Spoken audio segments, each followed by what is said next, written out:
नमस्कार. सावंतवाडी नगर परिषदेच्या सार्वत्रिक निवडणुका आता जोर धरू लागल्या आहेत. या ठिकाणी सत्ताधारी भारतीय जनता पार्टी, शिंदे शिवसेना आणि उद्धव बाळासाहेब ठाकरेंची शिवसेना सोबतच उद्धव बाळासाहेब ठाकरेंच्या शिवसेनेसोबत राष्ट्रवादी काँग्रेस शरदचंद्र पवार गटाने आपले काही उमेदवार या ठिकाणी मशाल चिन्हावर उभे केलेले आहेत. अर्थातच राज्यमंत्री आणि माजी आमदार प्रवीण भोसले यांच्या घरी एक बैठक झाली होती आणि त्या बैठकीत असं ठरलं की राष्ट्रवादीने पूर्णतः शरदचंद्र पवार गटाच्या वतीने शिवसेनेला सपोर्ट करून शिवसेनेच्या मशालीवर अर्थात उद्धव बाळासाहेब ठाकरेंच्या मशालीवर लढायचं. विधानसभा निवडणूक ज्यांनी लढवली होती, बंडखोरी केली होती, कारण त्यांच्यावर अन्याय झाला अशी जनमानसात भावना निर्माण झाली आणि त्या भावनात्मक लाटेतून ज्यांनी स्वतः गेली 5-6 वर्ष मेहनत घेतलेली होती आणि जनाधार घेऊन लोकांच्या बोलक्या प्रतिक्रिया आल्या की अर्चनाताई तुम आगे बढ़ो हम तुम्हारे साथ आहे. आणि त्या साथेला साथ देत अर्चना घारे परब यांनी अपक्ष उमेदवारी लढवली होती. आज आपल्या त्या सोबत आहेत. निवडणुकीच्या अनुषंगाने आपण त्यांच्याशी औपचारिक गप्पा करणार आहोत. अर्चनाताई, सत्यार्थमध्ये पुन्हा एकदा आपलं स्वागत करतो. विधानसभा निवडणुकीची जी धक्कादायक बाब होती, अनपेक्षित असा तो कौल होता.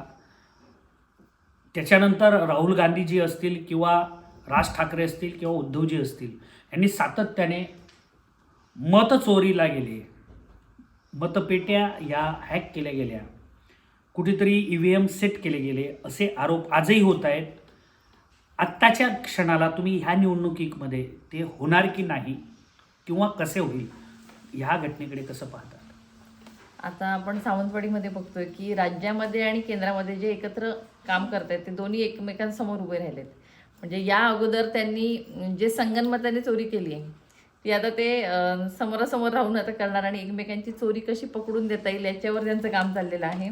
त्यामुळे ते काय करतात ते इलेक्शन झाल्यावरच कळणार की नेमकी कोणती चोरीचा मामला पुढे येतोय, ते इलेक्शन झाल्यावर कळणार आहे. त्यामुळे बघूयात आता काय करतात ते. पण याच अनुषंगाने माझा दुसरा प्रश्न असा आहे की 2 दिवसांपूर्वी साधारण आमदार निलेश राणेंनी मालवणमध्ये भारतीय जनता पार्टीच्या एका पदाधिकाऱ्याच्या घरी धाड टाकली आणि पैशाचं घभाड त्या ठिकाणी सापडलं. किंबहुना निलेश राणेंचेच थोरले लहान बंधू जे पालकमंत्री आहेत नितेश राणेंनी त्या सगळे आरोप फेटाळून लावून आमच्या एखाद्या पदाधिकाऱ्याच्या व्यावसायिक बाबीतून मिळालेला पैसा जर त्यांनी घरात ठेवला तर त्यात गैर काय असा एक प्रश्न उपस्थित केला. आणि निलेश राणेंवर काल गुन्हाच देखील दाखल केलेला आहे पोलीस स्टेशनमध्ये की विनापरवानगी घरात एंट्री केल्याबद्दल आणि कुठलीही परवानगी नसताना एखाद्याच्या घरी धाड टाकल्याबद्दल. एकूणच मुद्दा माझा असा आहे की जर लाखो रुपये घरात सापडत असतील तेही भारतीय जनता पार्टीच्या पदाधिकाऱ्याकडे, आज सावंतवाडीमध्ये सुद्धा सगळी चर्चा आहे, आपण सावंतवाडीत आहात, की मतांचे रेट म्हणजे न भूतो न भविष्यती असे रेट झालेले आहेत. वार्ड क्रमांक 7मध्ये सच्चिदानंद उर्फ संजू परबांना कुठल्याही परिस्थितीत पाडायचं म्हणून त्यांच्या विरोधकांकडून, अर्थात त्यांचे विरोधक भारतीय जनता पार्टीच आहे, त्याच्यामुळे त्यांच्याकडून वारेमाप पैशांचं वाटप होतंय असा आरोप केला जातोय. लोकशाही जी बाबासाहेबांनी अविरत मेहनत घेऊन लोकशाही प्रस्थापित केली होती, जनतेसाठी निर्माण केलेलं हे राज्य होतं. ह्या एकूण घटनांकडे आपण स्वतः एक महिला रणरागिणी आहात, सामाजिक क्षेत्रामध्ये राजकीय क्षेत्रामध्ये गेली कित्येक दिवस आपण आहात, ह्या सावंतवाडीच्या एकूण आर्थिक राजकारणाकडे आपण कसं पाहता?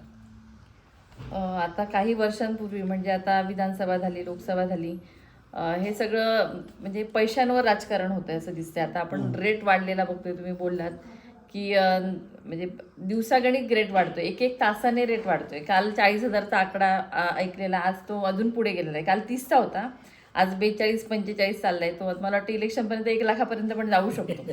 आणि तो ओपनली लोक सांगतायत की हा रेट आता फुटलेला आहे. आणि म्हणजे हे खूप कुठेतरी लोकशाहीला घातक आहे. आणि याच्यापूर्वीचं राजकारण होतं ते गोड बोलून राजकारण होतं आणि आता हे गोड वाटून राजकारण आहे. पण अति गोड हे शरीराला घातक असतं. त्यामुळे आरोग्याला घातक असतं, हे लोकांनी लक्षात घ्यावं. आणि हे लोक सगळं चर्चा करतात, बोलतात, त्यांना पटतंय, पण कुठेतरी आर्थिक अडचणी असतात, त्यामुळे लोक ते पैसे घेतात आणि घेतले पण पाहिजे, कारण लोकांचेच पैसे आहेत ते, वेगवेगळ्या टॅक्सच्या रूपाने यांनी घेतलेत आणि आता सत्ता आहेत, वाटतायत. तर लोकांना तर म्हणते मी, हे पैसे तुम्ही घ्या, पण तुम्हाला जो उमेदवार योग्य वाटतो, जो तुमच्या हाकेला धावून येईल, तुमच्या पाठीशी उभा राहील, तुमच्या अडीअडचणीला तुम्हाला साथ देईल, असं तुम्हाला जो वाटतो त्याला तुम्ही मतदान करा. म्हणजे माझं तर म्हणणं आहे, महाविकास आघाडीच्या उमेदवाराला तुम्ही मतदान करावं, पण आता मित्रपक्षाचे 2 पॅनल आहे, त्यामुळे स्पेसिफिक मी सांगू शकत नाही कोणाला करावं, पण तुम्ही हा विचार करावा, पैसे घ्यावेत आणि मतदान करावं. ताई, विधानसभेच्या वेळेस आपल्यावर प्रचंड अन्याय झाला, जनक्षोभ झाला. अर्चना ताईंनी काम करून सुद्धा कुठेतरी ऐन वेळेस उद्धव बाळासाहेब ठाकरे सेनेची दावेदारी केली गेली आणि इथून भारतीय जनता पार्टीतून आयात केलेले राजन तेली यांना उमेदवारी दिली गेली. त्या दिवशी सावंतवाडीमध्ये आणि संपूर्ण सावंतवाडी मतदारसंघाच्या 3ही तालुक्यांमधून मोठी जनसंख्या तुमच्या बाजूने आली. हॉलमध्ये आपण जनाधार घेतला आणि त्यानंतर आपण अपक्ष अर्ज दाखल केला. मधल्या काळामध्ये असा आपण इनॅक्टिव्ह असल्यामुळे सावंतवाडीमध्ये कुठेतरी राष्ट्रवादी बॅकफुटवर गेली. आज राष्ट्रवादीची अवस्था मी वेगळं सांगण्याची गरज नाही. कुठेतरी आपल्यावर अन्याय झाल्याची ही प्रतिक्रिया वाटत नाही का? कार्यकर्त्यांच्या भावना अशाच आहे की अन्याय झाला, लोकांच्या पण आहेत, आणि पण त्यांचा जो प्रेम आशीर्वाद लोकांचे, त्यामुळे मी माझ्या कामात व्यस्त आहे. मी आहे इथे, फक्त मी लाईमलाईटमध्ये नाही, तुमच्या मीडियामध्ये नाही आहे, त्यामुळे तुम्हाला दिसत नसेल, पण माझं काम चालू आहे, लोकांच्या सुखदुःखामध्ये आहे, अडीअडचणीला आहे. कोणाच्या काही अडचणी असतील, कोणाची काही कामं असतील, ते पूर्वीप्रमाणेच करते. त्यामुळे असं नाही आहे तुम्ही म्हणताय ते, पण लोकांचा विश्वास आणि प्रेम आहे माझ्याबरोबर, त्यांचा सपोर्ट आहे, त्यामुळे आहे कामं. साहजिकच आहे की लोकांच्या अडीअडचणी जेव्हा होत्या, ताईंनी अभिनव असे उपक्रम राबवले होते. मग ते विद्यार्थ्यांना परीक्षा काळामध्ये शाळेपर्यंत, त्यांच्या सेंटरपर्यंत, एक्झाम सेंटरपर्यंत सोडणं असेल, किंवा शालेय वह्या वाटप असतील, किंवा आमच्या महिला भगिनींना बचत गटाच्या माध्यमातून वेगवेगळ्या पद्धतीचे रोजगार उपलब्ध करून देणे असतील, अनेक कामं केली. ताई, विधानसभा निवडणूक झाली, त्याच्यानंतर पुन्हा आता ही निवडणूक आहे. त्या निवडणुकीमध्ये सुद्धा आर्थिक लाभ मतदारांना दिला गेला, आता पण दिला जातोय. भविष्यात असंच जर सुरू राहिलं,